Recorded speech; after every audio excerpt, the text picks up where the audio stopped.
Underneath the Narrows Bridge, spanning the gap between Tacoma and Gig Harbor, Washington, lurks the largest octopus in the world. Newspapers from the 1900s through the 1950s are sprinkled with outrageous descriptions of the giant Pacific octopus. From the 1904 Aberdeen Herald's Vampire of the Ocean to the 1905 Colfax Gazette's claim that it is frightfully repulsive and only happy when it fights.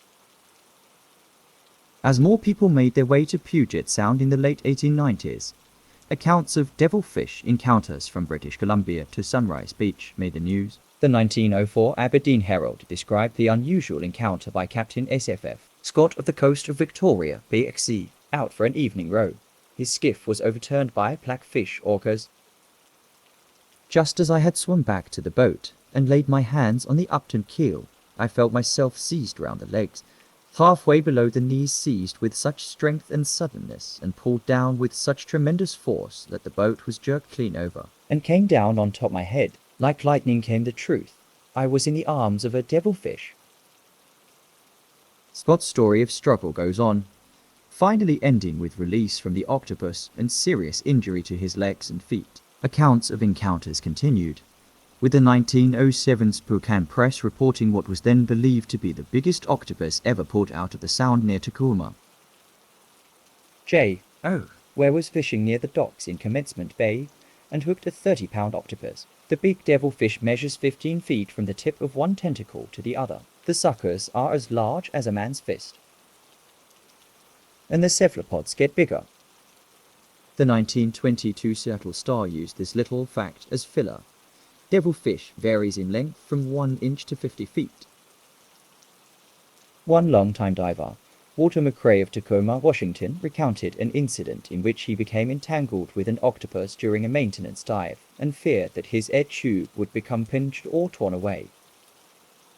McRae was in communication by marine telephone with his crew, who ultimately pulled him and the devilfish to the surface. 2 sketchy claims surfaced along with them. One that this octopus was the first of its kind to attack a man, and it was the largest ever to be seen in Puget Sound waters. That November, local Sunrise Beach fisherman 19-year-old Albert Garnis came face to face with a large octopus in the Narrows. Knowing they sold well as a market delicacy, Garnis speared the cephalopod, hoping to make a great haul. The tides turned, however, and he was pulled overboard and drowned by the wounded octopus. News of Garnis's fate hit the newspapers, and the stories of giant cephalopods grew ever greater. They grew so fantastic that octopus wrestling emerged as a sport. Fast forward to the 1950s, when the Puget Sound Mudsharks started the World Octopus Wrestling Championship. The goal was for teams to use snorkel gear to swim down, locate an octopus, and bring it to the surface where it would be weighed. As you might guess, this was no easy task, but the sport caught on.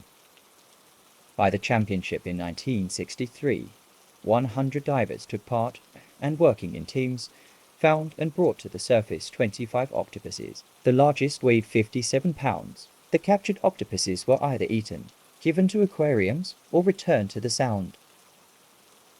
By the late 1970s, octopus wrestling as a sport was gone, and new understandings of these intelligent creatures began to emerge. Even as early as 1922, a short piece in the Pullman Herald shares the view of Professor Dubin, director of the French Technical Bureau of Fisheries. The octopus is not only not dangerous, it is a very timid creature. Perhaps Dubin was an inspiration for the man who forever changed our baby boomer view of life under the sea, Jacques Cousteau.